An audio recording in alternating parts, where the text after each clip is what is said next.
Thanks for joining us on the NRT Now podcast, part of the largest Christian music site online, newreleasetoday.com. Sit back and relax as we chat with your favorite artists, introduce you to new artists, and more. Now here's your host, Jake. All right, so hey, it is time for Next Big Thing number 4, and we are here with Nate Parrish. Hey, man. Hello, what is up? So some of you may have seen Nate in the past. He's the guy with the awesome Moses kind of hair in Kutless these days. Moses, I like it. Maybe a little bit longer than we expect from Moses, but... Yeah, I think Moses probably had to keep it trimmed. He had a lot going on. I actually started getting in contact with you when we did the Fearless B&D episodes from some history with Worth Dying For. Yeah, I saw that. I was actually just in contact with a new release, and I saw the podcast. I was like, oh, hey, I know those guys. So yeah, that was my former band back in, technically we started Worth Dying For in 2005, technically is when we started. But yeah, so that was kind of cool to see that. It's always nice to hear, people still remember that stuff. I first heard of Worth Dying For on the Creation Fest tour, which was 2008. And I was actually looking through old Facebook pictures, and we actually had some from that concert weekend. Because it was kind of a huge deal for us, and we met KJ52 that day. Yep. We met 1,000 Foot Crutch, that was exciting. I think we abused our VIP pass that day. That's okay. I think you're only supposed to go through one wing. They had like 3 or 4 artists per wing for the VIP meet and greet, and I think we hit 2 of them. I think we're only supposed to hit 1. Listen, you're VIP, okay? Yeah, exactly. You do what you want. No, we had a lot of fun memories from that. I remember 1,000 Foot Crutch. What was their song? I don't remember, but Trevor came through with a flag. Yes. And I can't remember what song that was, but he starts singing. Everybody's like, huh? We're in the back. We see him float through, so we got to watch the reaction the whole way up. Yeah, that tour was awesome. That was our first tour, like with other bands. That wasn't just us driving around in our van. I think it was like 8 bands. Yeah, it was Kutless, TFK, Fireflight, Run Kid Run, which I love Run Kid Run, so I was super pumped about that.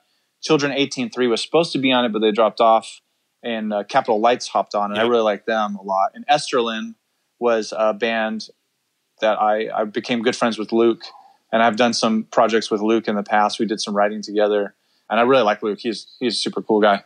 So it was a cool experience. It was my first bus tour. I shared a bus with KJ.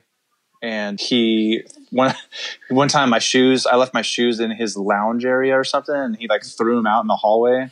Nice. And so we had a little situation. It's like, dude, don't throw my shoes. So yeah, it was super fun. I remember specifically with TFK, we would do our set, and then after us it was a co-headliner. It was TFK and Kutless. So they'd alternate. So I would take a shower, and I remember I could always hear their set while I was taking a shower. And so I was like, oh, this is Rockfist. And so those kind of weird memories that you have of, you're being on tour and stuff. But it was rad, man. I really liked it. Everyone was super cool. And this is kind of a huge tour. I mean, a lot of bands. And it was. That was fun. And I think Pillar was on that one before they boogied out. Yeah, Pillar was on that. There's actually a video, I think it's still up, where the last night of the tour is like prank night. Yep. And so we played our set, and Noah came out with a cowbell, and then while I was playing guitar, they wrapped me up in caution tape or something. Nice. And so I played like the rest of the song with, fully taped up. So yeah, it was super cool. So were you on bass with that tour, or were you on guitar with that one? I was still on guitar. Okay. Yeah, I originally started on guitar in that band, and then about a quarter of the way through recording Love Riot, they approached me with switching to bass, and I was like, "Oh, no, thanks." No. That's no, not enough strings. I eventually, I switched. Mostly because Sean, our lead vocalist, you forget it's a worship band, so there's moments of spontaneous or whatever. He needs to take us in a different direction. It's really hard to do that from bass. Yeah, is really the reason. And so we switched. So I learned how to play bass and tracked the rest of the album which was kind of nerve wracking because I'm not really a bass player. You know, I could do it, but, and so our producer was Henry Seeley. I don't know if that name rings a bell, but he's up at Belonging Co. He was a producer. And so he is like super meticulous. So I remember spending hours and hours every day while they were tracking vocals, like learning bass riffs and whatever, because when I got into track, he just like stares at your fingers while you're playing and listens to every little sound. I was like, oh my gosh, dude. But it was a good learning experience for me. So trial by fire. Yeah. I'm no stranger to that. I said this in an episode a couple of weeks ago, but at a church that I was at the time, they were short on bass players. So I had to play bass pretty much throughout the summer and that, and started getting into the fall. And yeah, I was enough to hold it down, but we did a special to Sister Sledge's We Are Family for our community group weekend. Boy. You know, kind of rewrote some of the words and all that kind of stuff. And I mean, that bass line is funky. It's good old 70s funk and a lot of movement and all that. I just looked at the worship leaders like, do you hate me? Did I do something wrong? Like, what's the deal here? Like, yeah, a lot of bass players just are born out of necessity. Because everyone wants to play guitar. Yeah, of course. But so when you find an actual bass player, they're an oddity because they just have a different approach to music. You know, like the way that, you know, an actual bass player carries a song. It's pretty impressive. So I play bass, but it's mostly like a guitar, you know. Yeah, there's just something really impressive about the guys who bass is their primary, and that's kind of their love. I mean, it's just a whole different level. Yeah, it's a different breed for sure. They're funky. And so you were showing me a video that you had a prank from that Creation Fest tour where you're talking about replacing James on guitar and Kutless. Yeah. And here we are. It wasn't James that you replaced, but it was Nick the Party. Yeah. It's crazy. I remember those from Ryan to Nick and you know, now to you here as that lead role. It's weird how that happened. Like people see the video and they think I just made it. And it's really weird. Like in Worth Dying For, one of my roles was merch in videos. So I would make like funny vlogs and tour videos and stuff. And so this one, I don't know what I was thinking, but I was like, I want to do one where I'm like obsessed with Kutless and whatever. And so it was like, we did that video and basically it was like stalking James. And I just had met them. You know, I'm just like, hey, I'm just going to do this. And eventually they caught on and they played along with it. But at first I didn't say anything. I just did it. That's hilarious. And but then, you know, was it 7 years later, actually in the band? It's super weird. So I don't know if it's a gift I have or if I make a video about something, it comes true. But I'm working on a video right now where I find a bag of money on the street. And so hopefully, you know, that comes to fruition as well. But yeah, it was super funny how that worked out. And yeah, it's prophetic. Yep. So our paths actually crossed. We didn't know it at the time, but it was 2018 on Manic Drive's One Night Music Circus Tour when they were here in DFW. I was there beforehand. I interviewed all three of the bands that were there. It was you, Manic Drive, and Disciple. Yep. And I was there for sound check, which I'm a sucker for sound check. I love just hearing the warm-ups and getting everything dialed in and just kind of messing around, just trying to warm up and get that. I mean, I apologize for our sound check. Dude, it's fun every time. Like, it's just one of my weird things is the sound check is just almost as much fun as a concert, getting all the warm up and all that in. The Kutless sound check is funny because we're just goofy. So we usually we'll play the songs incorrectly on purpose.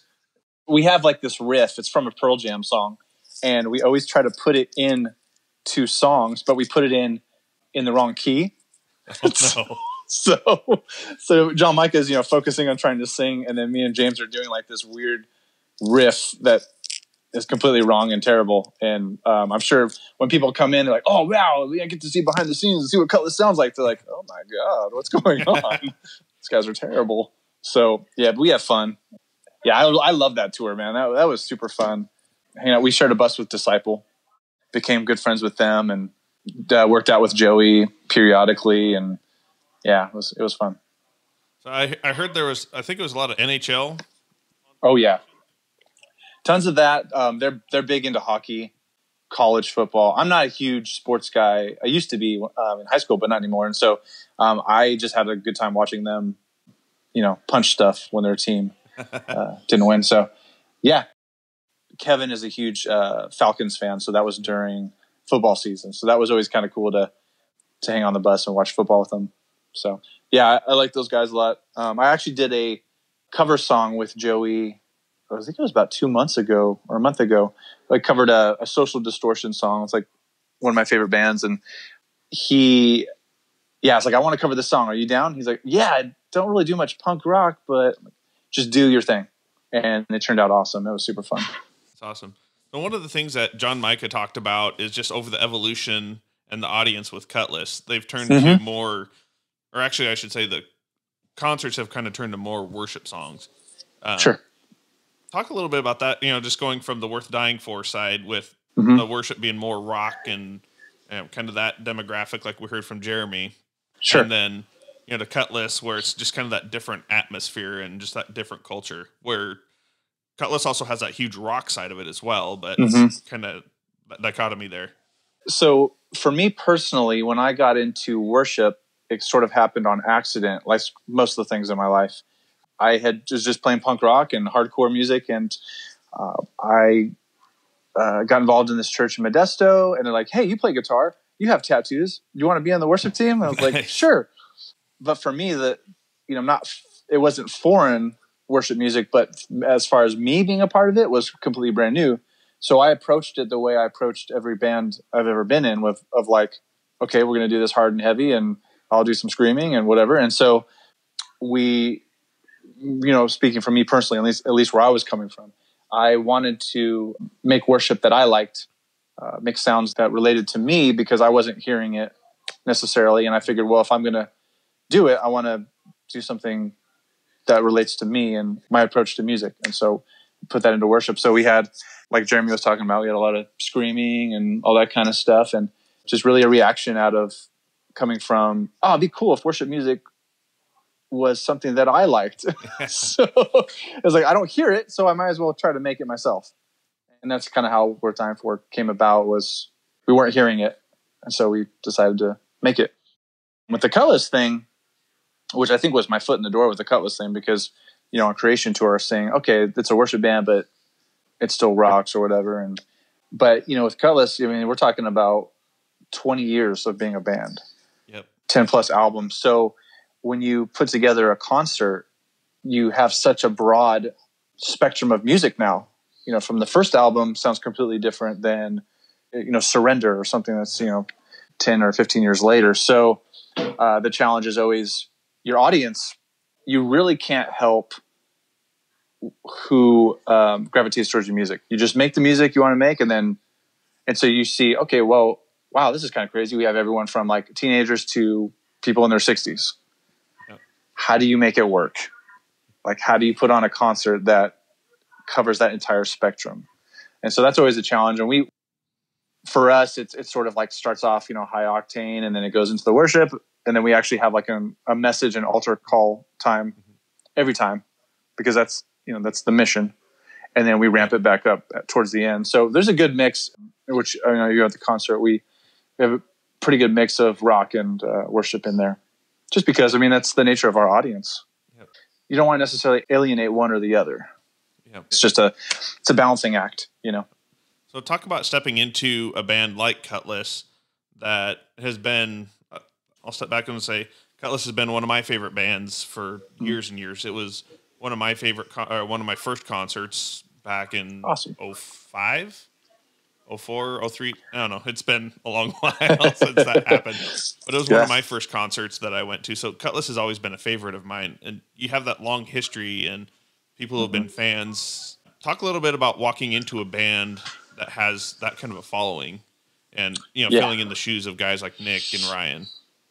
Well, yeah, it was definitely intimidating, especially Nick, which I got a chance to watch Nick firsthand. And we hung out a lot on that Creation Tour, and I was just geeking out over all their gear and stuff like that. They were super cool, and we had a lot of the same musical influences.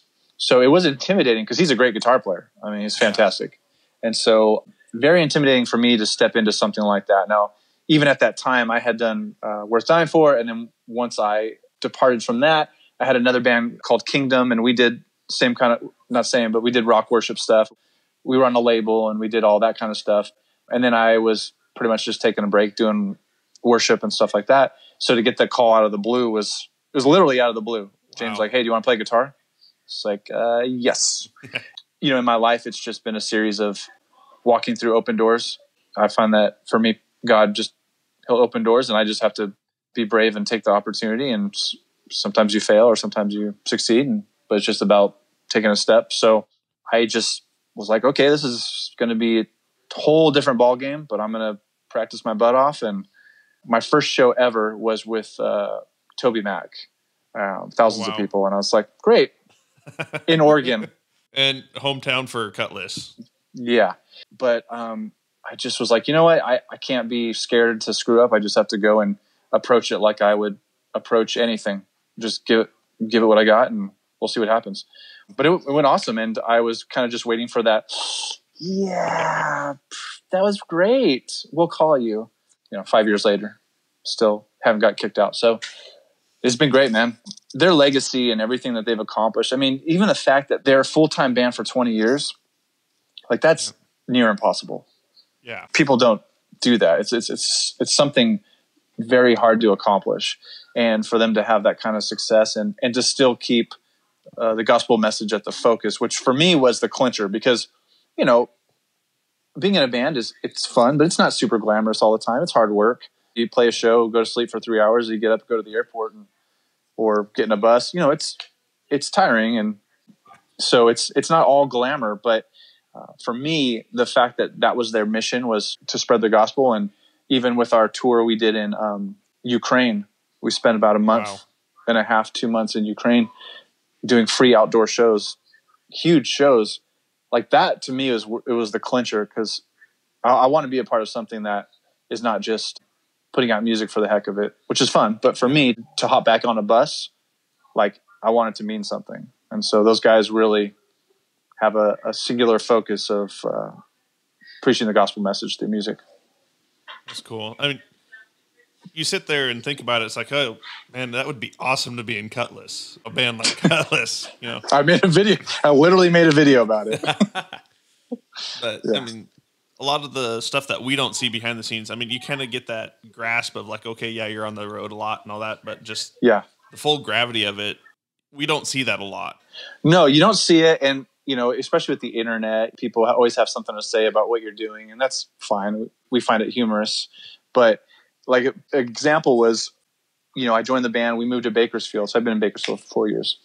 At my church, this couple comes up to me and they recognize me. They're like, what are you doing here?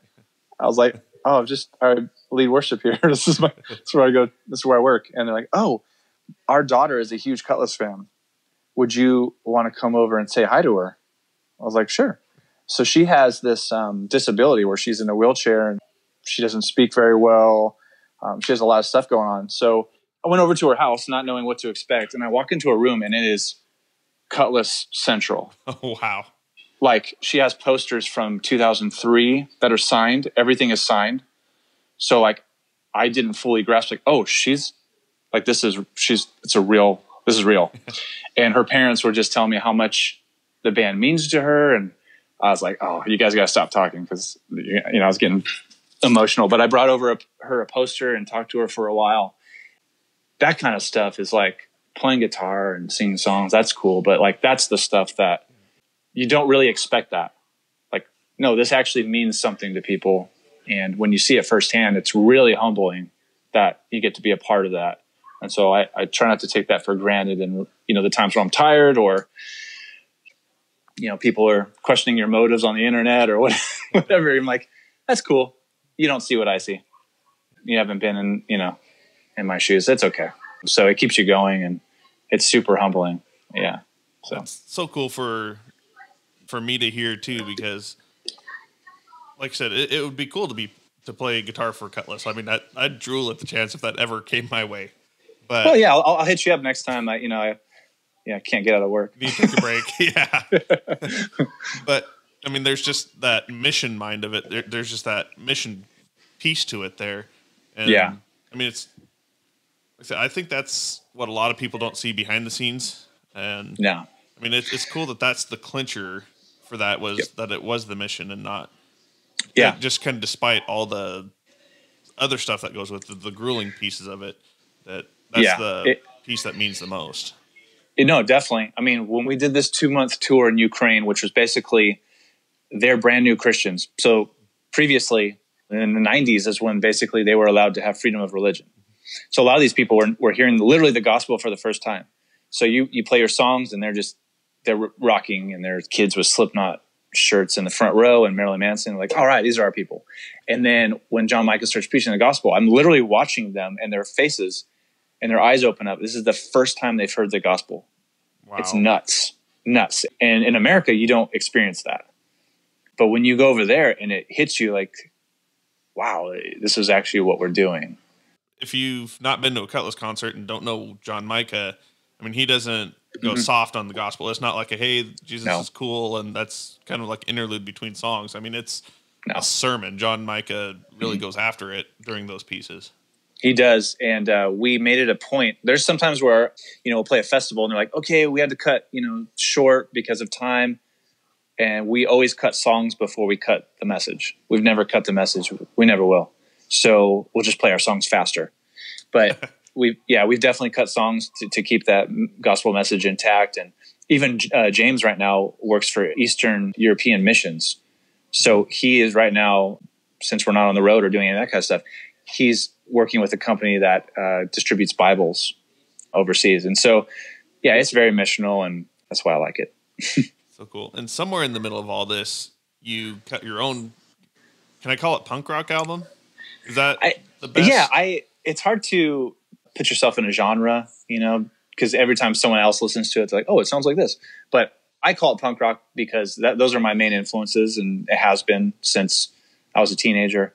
But also sort of the production and ethic behind it of being self-produced and self-distributed and all that kind of stuff. Yeah, it's very punk rock. So when I first listened to it, it reminds me of kind of that early 2000s where MXPX was big in the Christian scene. Just kind of that area of rock. And, it was a nice, I don't want to say throwback because it's new and fresh. But, I mean, I think that's terrible to put that as, this is a throwback album. Cool throwback. No, the influences are obvious. So I started the project about a year ago. I've been in bands, obviously in different bands and stuff for a long time, led worship. And somewhere in that, lost a little bit of my own self-expression just because none of them were my bands or anything like that. I've always been a songwriter, and I'll write songs and someone else sings it. But I decided that, man, I have a lot of stuff I want to talk about, a lot of stuff I want to get off my chest. How do I do it? Being in this world of like, this is not going to be played on Sunday morning. This is not going to be in a Kutless. It's literally just for me and whatever I want to do with it. So I have a little home studio and I set it up and started recording. And my goal was to record a song a month, release it. And it was going to be about literally whatever. I wasn't going to overthink it or try to cram it in a Christian music box. If I want to sing about, the first song was Politicians and Celebrities. It's basically just deconstructing that. Why do we care what these people think? Which made me laugh so hard. Like I was re-listening to it this morning, and I paused what I was doing at work. It's like this is hilarious. Yeah, and it was so cathartic to be able to write that song, record it, and sing it, and just do it, and not worry about anything else. It felt so good because it was pure self-expression, purely for artistic. Yeah, it was pure artistic expression for me. It felt awesome. Which I think still fits that theme of kind of that same genre because it's a lot more of that. I've heard the word angsty throw out, which is not the right. It's angsty. Okay. I was going to say, I wasn't trying to put it as angsty, but there you go. No, yeah. Well, because it's usually related with like teenage angst, like, I'm not going to my room, Dad. Yeah. But it's sort of a grown-up angst where I'm like, I don't like politicians. So it is angsty. It's aggressive. I didn't really hold back on what I wanted to say. It's part of going along with the whole having an honest expression and just throwing it out there and not worrying about what people think.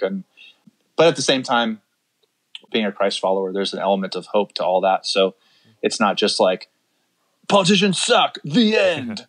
It's more about empowering us, as citizens and people to think for yourself, decide for yourself, and not rely on these other humans. They're just like us, and so, yeah, it's a little angsty for sure. Going back to that, I think it really fits kind of that rock theme.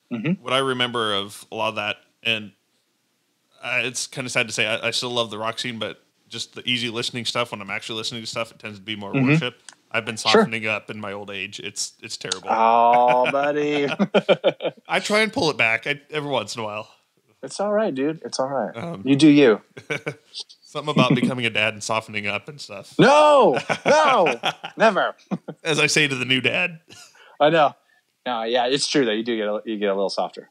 So the question was asked, what's one of my favorite genres? And I couldn't think of it at the time, but then I started getting back into the pop punk. I'm like, okay, that's my love. Like the Green Days, I probably shouldn't say a lot of this on Christian podcast. You're going to do the Christian equivalent. You got the MXPX and Slick Shoes and Huntingtons and that old school Capitol Lights, going back to Capitol Lights. And so that's really like my true love in music. I forgot where I was going with this, but genres. Yes. What I remember kind of that era, punk rock is just the unfiltered, like I'm just going to say whatever. And so I love that this album really fits square within that theme. Yeah, talking about genres, I would refer to it as punk rock because I know where my influences are. And, people have a different opinion on what is punk rock, just like anything else. But I know for me, bands like Ramones and Social Distortion and even going back to Bruce Springsteen and stuff that is very like roots rock and roll, punk rock in its own right, where I think punk rock has less to do with the sounds you make, more about the attitude behind what you're doing. And so it's definitely heavy on that. And I love that stuff. I mean, that's what I listen to all the time. And so it makes total sense that that's what I would be making, So one of my questions to you earlier was this a COVID project? And you'd said that just a minute ago that this was a year ago, which is crazy. Some of the themes, especially in an election year, like politicians and celebrities and just everything that's going on. It's just crazy how something that was written a year ago is relevant. And I just really think it goes to show that we've been dealing with a lot of what's going on right now for a long time. Oh, yeah. A lot of people seem to treat it like it's new, like, oh my gosh, now we have all this. Just all the stuff that's going on right now. It's like, it's new this year. And it's like, well. No, it's the same stuff, just different versions. And I think the approach I had to the album lends to being able to tackle relevant issues just because, if I'm writing a song at a time and releasing it, it's literally based on what I'm going through at that moment.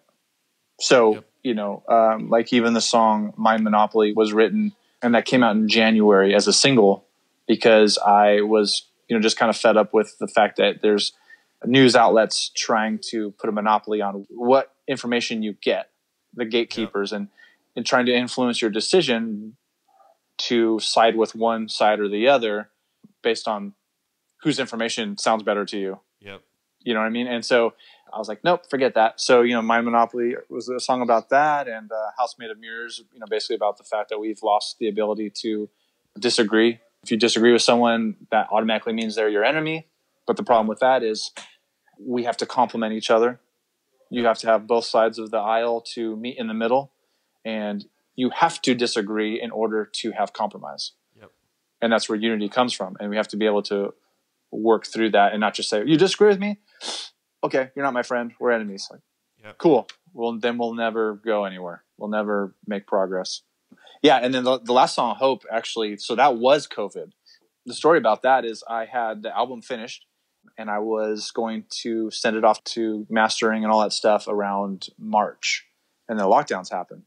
The song Hope, I wrote it during that time because I'm like, I have to, as an artist or musician, that's kind of how you deal with things. And so I wanted to write that song as literally hope for people.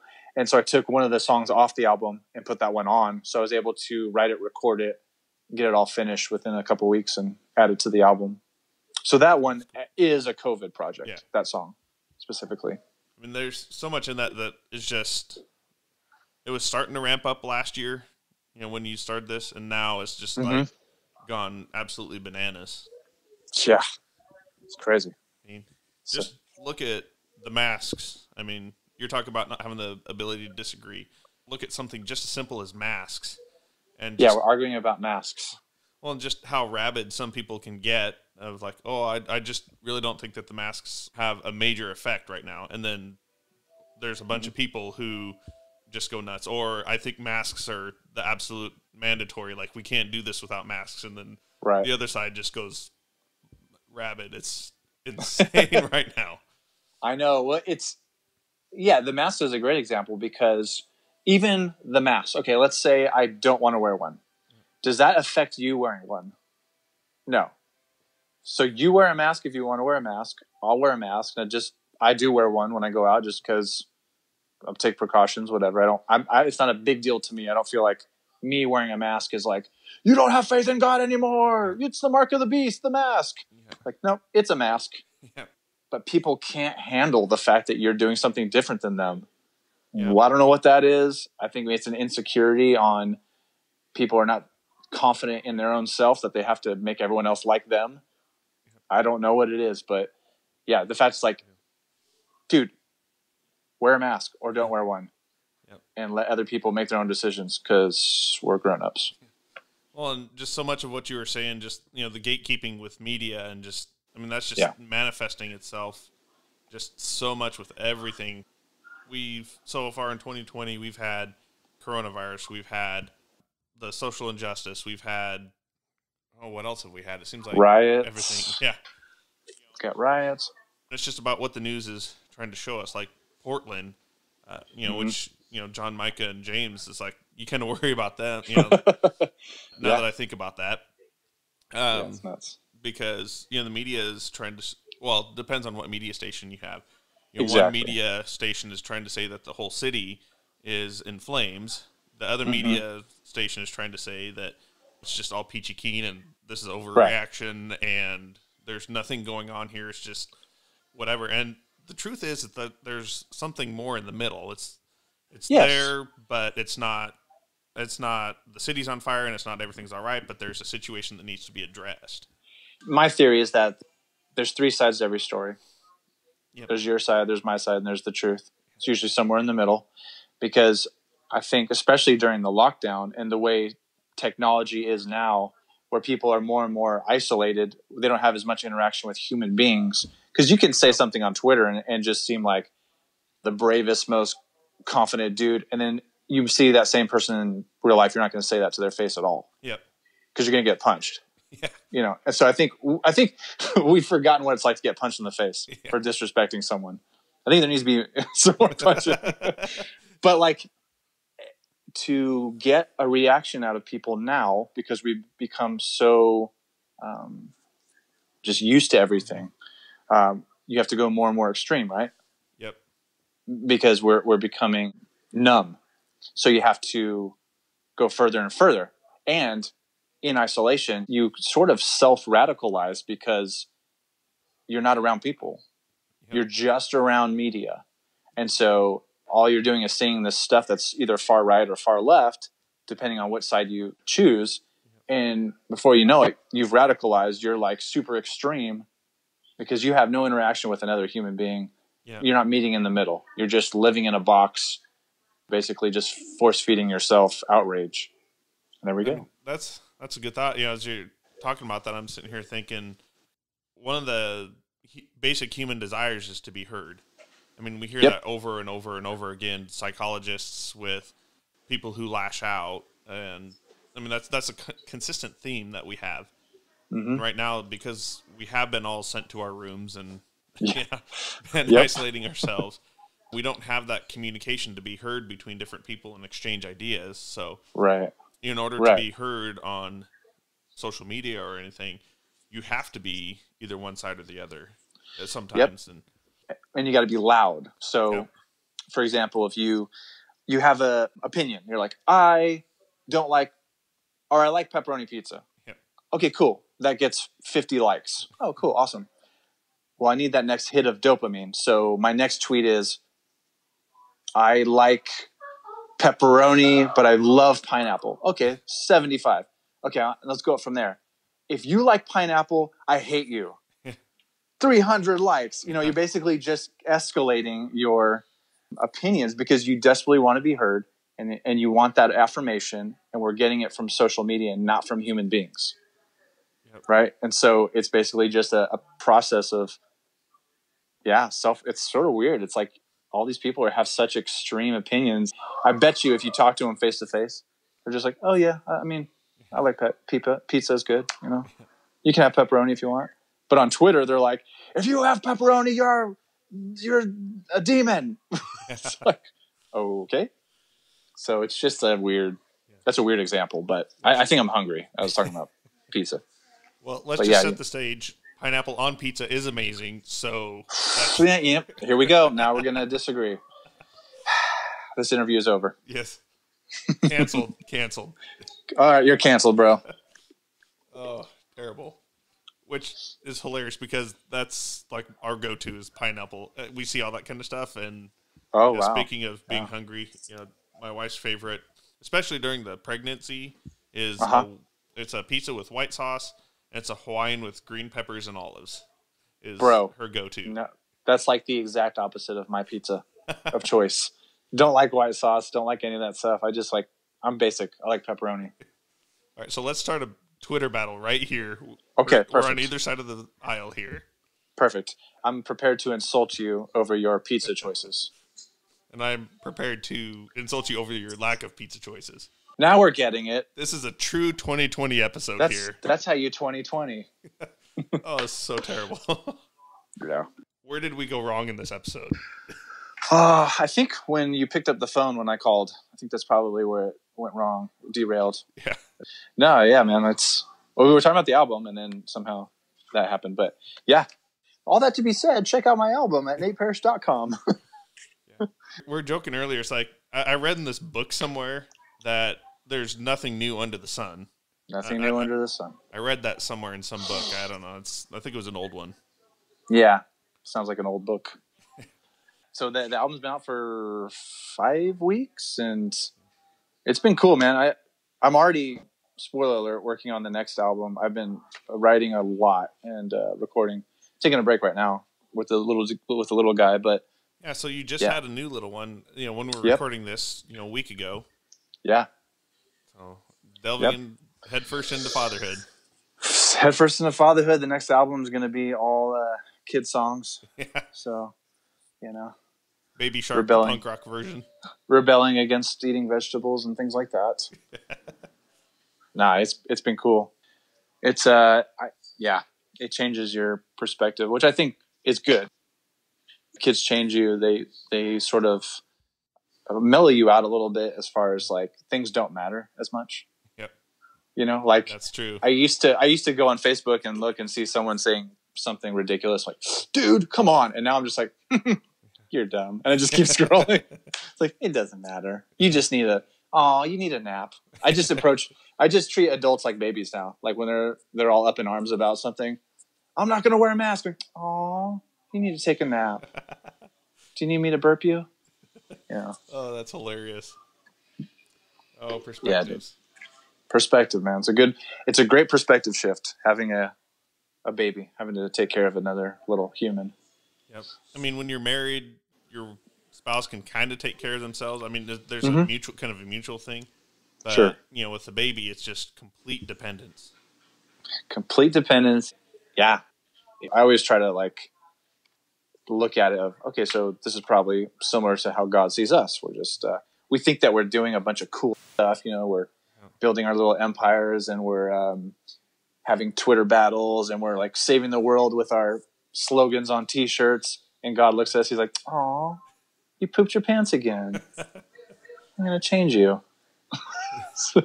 Which I haven't had the chance to tell this story yet, but on our vacation a couple of weeks ago, we went back home to Wyoming and family reunion, and we were up on a mountain visiting my grandpa's ashes, and my older girl, she's 9 and just fearless. I mean, for the most part, and she was just climbing all over these rocks, and there's these steep drop-offs, and I'm like, get away from there, go, stop.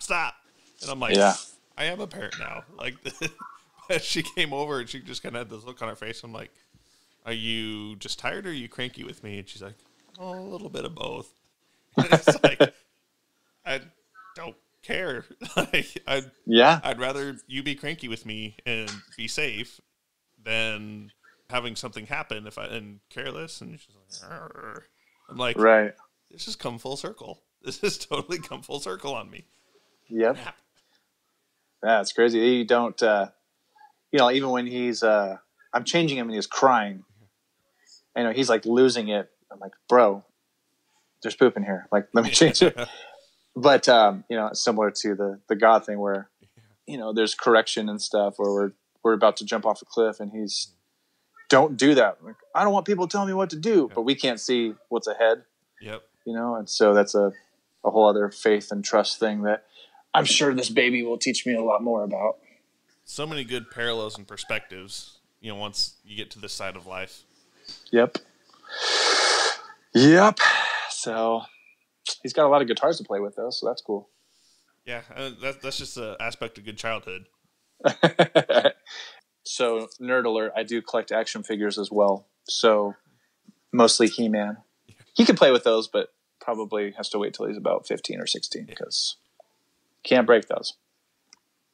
Those are collector's items, son. I probably should not admit this in public, but I have a whole stash of Beanie Babies that from when I was in my early teens. Yes. I was obsessed with Beanie Babies. It was a bad situation now that I look back on that. Yeah. But you have an edit. You can edit this, right? You can sort of like take that out. Yeah. If I will or not is debatable, but depending on how bad I feel about myself at the time. Just own it.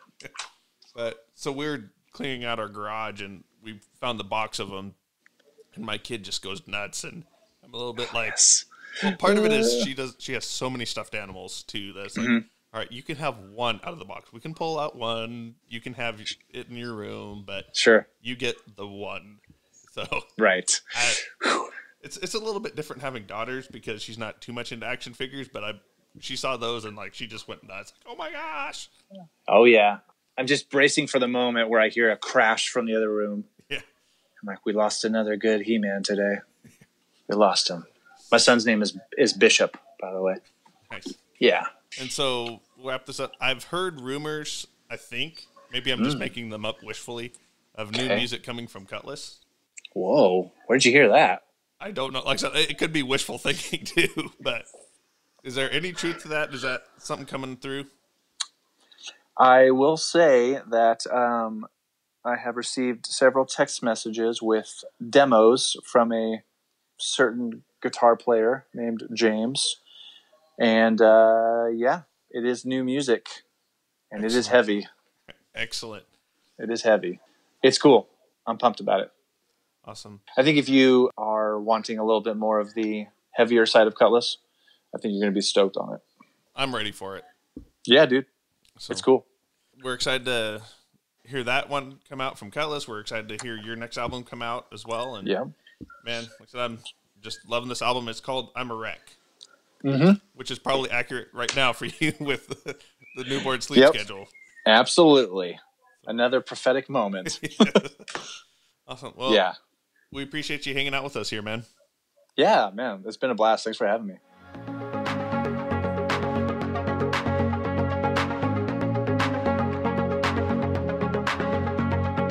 Thanks for hanging out with us for this episode of the NRT Now podcast. Be sure to subscribe on Spotify, Apple Podcasts, Stitcher, or wherever you listen to podcasts. And special thanks to Neon Feather for providing our theme music. Make sure to check out newreleasetoday.com and our socials for more great content. See you next episode.